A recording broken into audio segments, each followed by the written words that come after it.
Монгол улсын 8 дугаар эзэн богд хаан Тэнгэр тайлсны дараа жил гаруй эхэлсний эцэст анхны үндсэн хууль 1924 оны 14 сарын 26-ны өдрийн 16 цаг 17 минутанд баталсан. Анхны үндсэн хуулиар хаант улсыг халж бүгд найрамд улсыг тунхагласнараа түүхэн онцлогтой юм.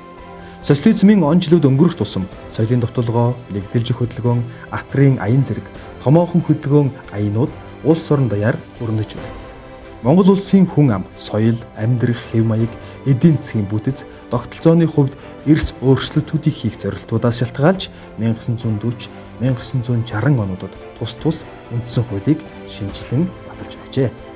Өнөөгийн шинэ үндсэн хууль нь 1990-ад оны Монгол улсад улс төр нийгмийн өөрчлөлтүүд гарч байсан 1992 оны 1 сарын 13-нд тухайн үеийн бүгд найрамдах Монгол ард улсын ардын их хурлаар батлагдаж тухайн оныхоо 2 сарын 12-ны өдрөөс эхлэн дагаж мөрдөжээ.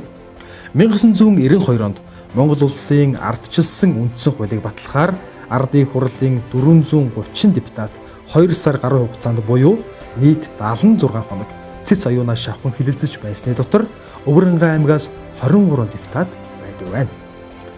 Монгол улсын үндсэн хууль нь 6 бүлэг 70 зүйлтэй. Монгол улсад зах зээлийн эдийн засаг бүхий ардчилсан нийгмийг бүтээн байгуулах тогтолцооны үндсийг энэ хууль тавьж өгчээ.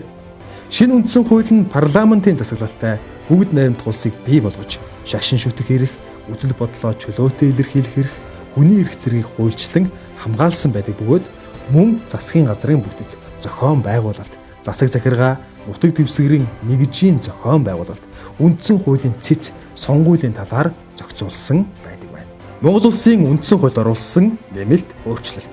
1. 1999 оны 12 дугаар сарын 24-ний өдөр. 2. 2000 оны 12 дугаар сарын 14-ний өдөр. 3. 2019 оны 11 сарын 14-ний өдөр тус нэмэлт өөрчлөлт орсон байдаг. Монголчууд бид үндсэн хуулиа эцэг хууль, их хууль гэж нэрлэдэг учраас үндсэн хуулиа судлан мэдж, дээдлэн хүндэтгэж, сахин биелүүлэхийг уриалж байна. Хүнийг үндэс ухсаа, хэл, арьсны өнгө, нас, хүйс, нийгмийн гарал байдал, эрхэлсэн ажил, албан тушаал, хөрөнгө чинээ, үзэл бодол, шашин шүтлэг, боловсрлоор нь ялгарлан гадуурхаж үл болно. Монгол улсын иргэн эрүүл мэндэ хамгаалах, хөдөлмөрлөх, үр хүүхдээ өсгөн хүмүүжүүлэх, байгаль орчноо хамгаалах үүрэгтэй.